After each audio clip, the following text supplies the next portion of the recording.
నమో భగవతే వాసుదేవాయ. శ్రీమద్భాగవతం. ఓం శ్రీ గణేశాయ నమః. శ్రీమాత్రే నమః. శివాయ గురవే నమః. శ్రీకృష్ణ పరబ్రహ్మణే నమః. శ్రీ గురుభ్యో నమః. వేదవ్యాసం స్వాత్మరూపం సత్యసంధం పరాయణం శాంతం జితేంద్రియక్రోధం సశిష్యం ప్రణమామ్యహం.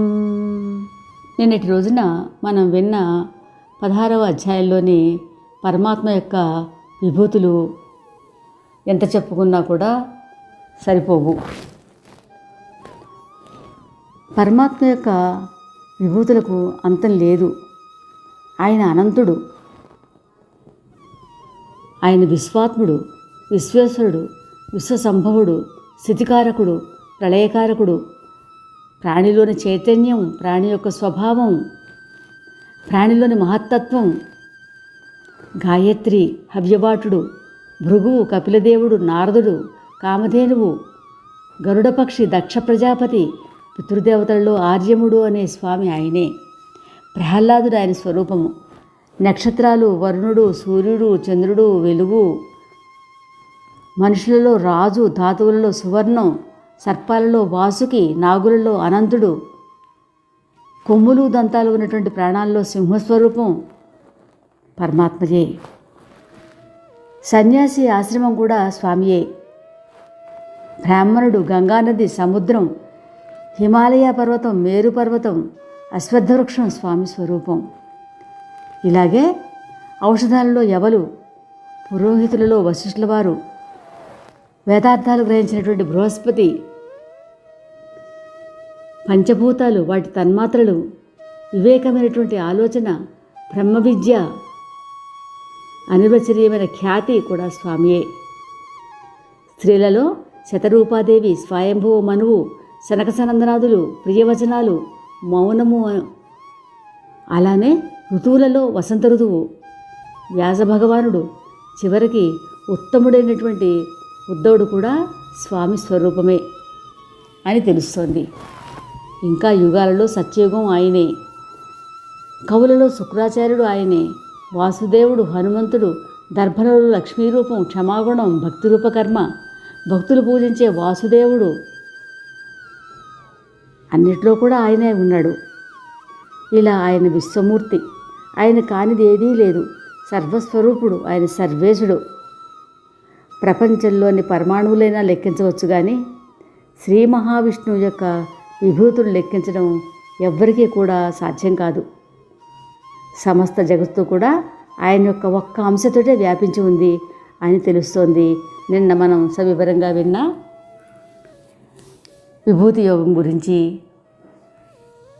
శ్రీకృష్ణ పరమాత్మ చెప్పినటువంటి తన గొప్పతనం ద్వారా. గురుర్భావానందః శమిత హృదయస్మేరవదనః సమాం దీనం హీనం విషయ విషతృష్ణా పరివృతం సుధావృష్ట్యా దృష్ట్యా పరమకృపయా పాతు మనిషం ఘనశ్యామో భూత్వా వసతు మమ హృద్ధామ్ని సతతం. శ్రీమద్భాగవతం 11వ స్కంధం 17వ అధ్యాయం. వర్ణాశ్రమ ధర్మాలు. శ్రీకృష్ణుడు చెప్పినవన్నీ విని ఉద్ధవుడు మళ్ళీ, ఓ గోవిందా, మనుషులు ఏ విధంగా మీ పైన భక్తి కలిగి ఉండాలి, అన్ని ధర్మాలని ఎవరు నిర్వర్తించాలి, ఎవరు చేయడానికి యోగ్యులు, అదే విధంగా నాకు చెప్పండి అని అడిగాడు. శ్రీకృష్ణ భగవానుడు ఇలా చెప్తున్నాడు, ఓ ఉద్ధవ, మొట్టమొదట సత్యయుగంలో మనుషుడి వర్ణం హంసరూపంలో ఉండేది. అప్పుడు ప్రజలందరూ జన్మతోనే కృతకృత్యులయ్యేవారు. అందుకనే ఆ యుగాన్ని కృతయుగము అనేవారు. కర్మల గురించి కూడా కొంచెం చెప్తాను. ఆ సమయంలో ఓం ఒక్కటే వేదంగా ఉండేది.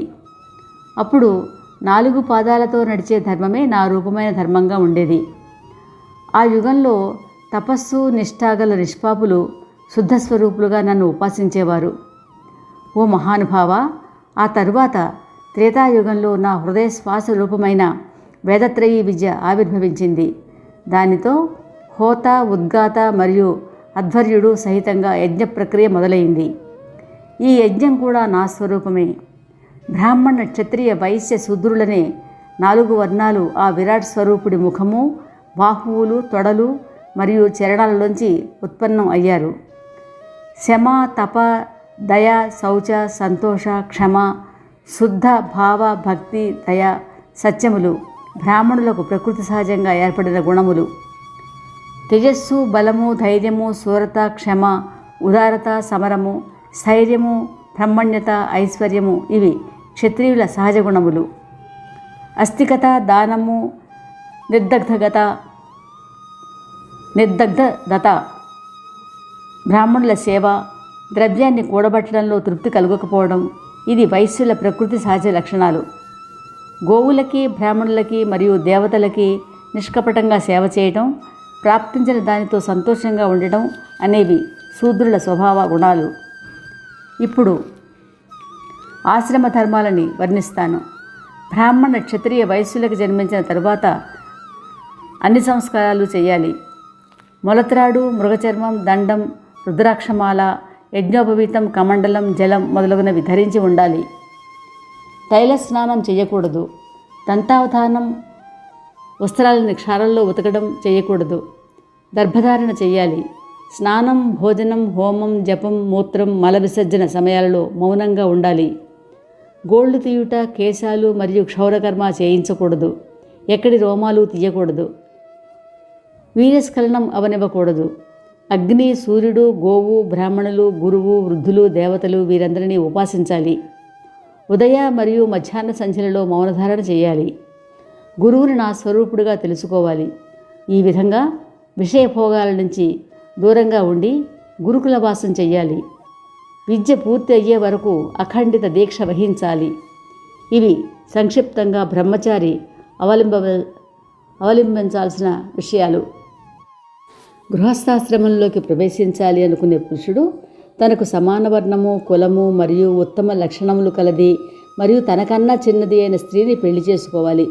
యజ్ఞాలు చేయటం, వేదాలు చదవటం, దానం ఇవ్వడం లాంటివి బ్రాహ్మణ, క్షత్రియ, వైశ్యులు తప్పక ఆచరించవలసిన ధర్మాలు.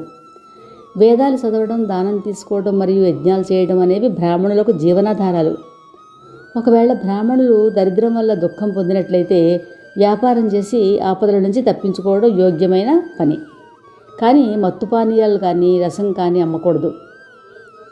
ఒకవేళ ఈ విధంగా కూడా నిర్వహణ జరగకపోతే క్షత్రియ వృత్తిని అవలంబించాలి, కానీ అన్య వృత్తులు చేయకూడదు. అప్పుడు క్షత్రియ ధర్మాలు ఇలా ఇంకా చెప్తున్నాడు. ఉద్ధవ విను, క్షత్రియులు ఎవరైనా కూడా కష్టాల్లో ఉంటే ఆపద్ధర్మంగా వైశ్య వృత్తి చేసుకోవాలి. అంటే వ్యాపారం చేసుకుని జీవితం కొనసాగించవచ్చు, లేకపోతే వేటాడి జీవించవచ్చు, లేక బ్రాహ్మణ రూపంలో వేదాలు చదవడం లాంటి వృత్తులతో జీవితం గడపవచ్చు. కానీ ఎటువంటి ఆపద వచ్చినా కూడా క్షత్రియుడు ఎటువంటి నీచమైన పని కూడా చేయకూడదు. ఎవరైనా వైశ్యుడు ఎటువంటి బ్రతుకు తెరువు లేక దుఃఖం భరించాల్సి వస్తే కష్టపడి ఏ పని చేసినా కూడా జీవితం గడపవచ్చు. అది కూడా కుదరకపోతే చతురతతోటి ఏ వృత్తి చేసినా పొట్ట నింపుకోవచ్చు. కానీ ఆపద సమస్య పోయాక ఆ వృత్తిని వదిలివేయాలి. గృహస్థుకి వేదాధ్యయన రూపమైనటువంటి బ్రహ్మ యజ్ఞంతో ఋషులని సంతృప్తి పరచడం యోగ్యమైన పని. శ్రాద్ధం మీద నిష్ఠతో పితృయజ్ఞం చేయాలి. హోమంలో స్వాహా మంత్రాలతో దేవతల యజ్ఞం చేయాలి. బలిదానంతో భూతయజ్ఞం చేయాలి. ఇంకా గృహస్థు అన్నం మరియు జలంతో మనుషులని తృప్తిపరచాలి. అన్నింటిలోనూ అందరిలోనూ నన్నే చూడాలి. ఇటువంటి ప్రపంచ యజ్ఞం ప్రతినిత్యం చేయడం యోగ్యమైన పని. కుటుంబంలో ఆసక్తుడు అవ్వకూడదు. నన్ను ఆరాధించడంలో సావధానంగా ఉండాలి. మరియు సంసార ప్రపంచాన్ని మిథ్య అని తెలుసుకోవాలి. స్వర్గం కూడా మిథ్యే అనుకోవాలి. ఒక్క ఆత్మనే సత్యం అని నమ్మాలి. ఏ మనుషుడు కేవలం ఇంటిలోనే ఆసక్తుడై సంతానము అలాగే ధనముల తృష్ణతో నిండిన స్త్రీలంపటుడు మరియు దీనబుద్ధి కలవాడైన మూఢగృహస్థు ఇది నాది, ఇది నేనే అనే విధంగా మమత మరియు అహంకారంతో బంధించబడిన మనుషుడు మరణించిన తరువాత తామసీయులలో జన్మ పొందుతాడు. ఇది శ్రీమద్భాగవతంలో ఏకాదశ స్కంధంలో 17వ అధ్యాయం. రేపు ఇదే సమయానికి ఏకాదశ స్కంధంలోని 18వ అధ్యాయం యతి ధర్మాల నిర్ణయం మన మోహనవాణి ద్వారా విందాం. శ్రోతలకు ధన్యవాదాలు. ఇంతవరకు మన ఛానల్కి ఎవరైనా సబ్స్క్రైబ్ చేసుకోకపోతే ఇప్పుడే ఈ క్షణమే సబ్స్క్రైబ్ చేసుకుని ఆ పక్క నుండి బెల్ బటన్ మ్రోగించి మమ్మల్ని ప్రోత్సహిస్తారని మనస్ఫూర్తిగా కోరుకుంటూ సర్వే జనా సుఖినో భవంతు, లోకా సమస్త సుఖినో భవంతు. ధన్యవాదాలు. స్వస్తి.